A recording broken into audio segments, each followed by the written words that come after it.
to sign Mike Glennon. What do you like about Mike, and what does that make a statement about Teddy Bridgewater's availability? Well, it was just his first name.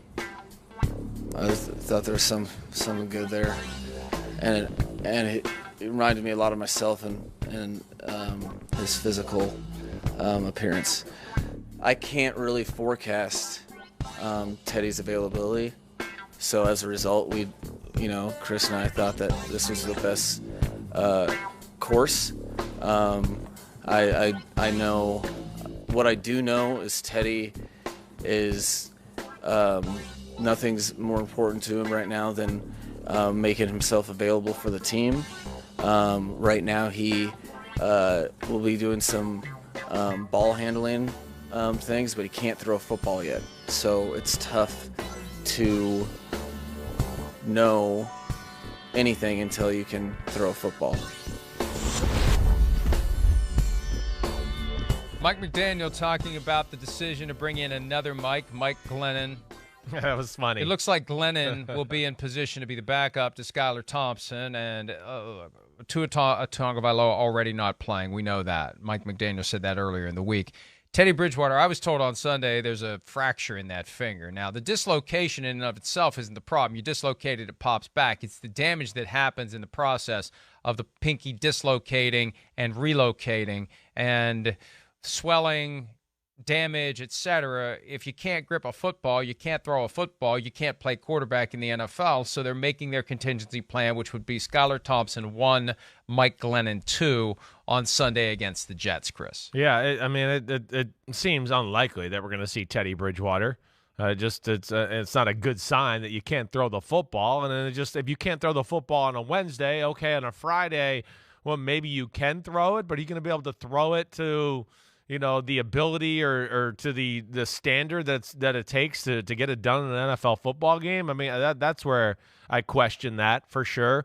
He does wear gloves, so I would think that would help him with his grip a little bit.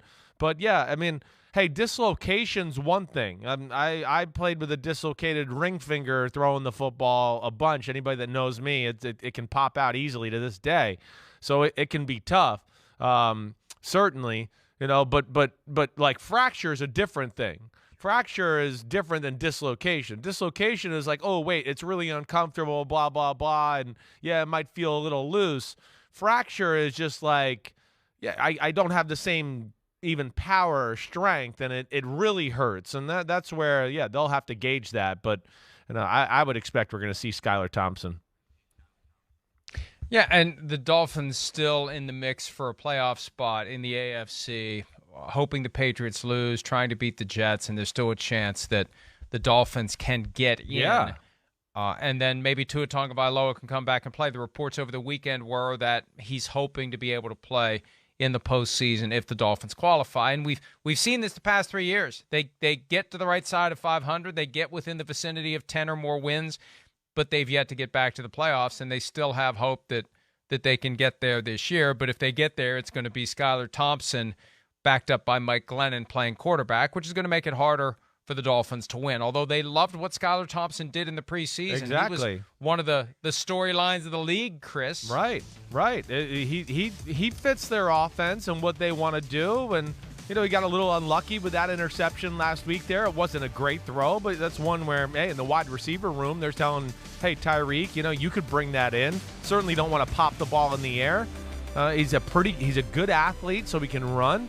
And, the matchup they had against the Jets earlier this year, he played, of course, and that score's misleading.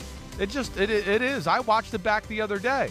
I mean, that game was 19-17 with 10 minutes left in the fourth quarter, right? The Jets put together a drive, and then the Dolphins had some turnovers, and it kind of fell apart on them. But I don't look at this and go, oh, man, Skylar Thompson's playing. There's no chance Miami can win this game. No. With the Jets offense the way they are, and they're worse now than they were in the first matchup, the Miami defense can keep them in it, and we've seen McDaniel. He can be creative, and he'll find ways to help out Skylar Thompson, especially with a full week of preparation. So I wouldn't count Miami out just because of this.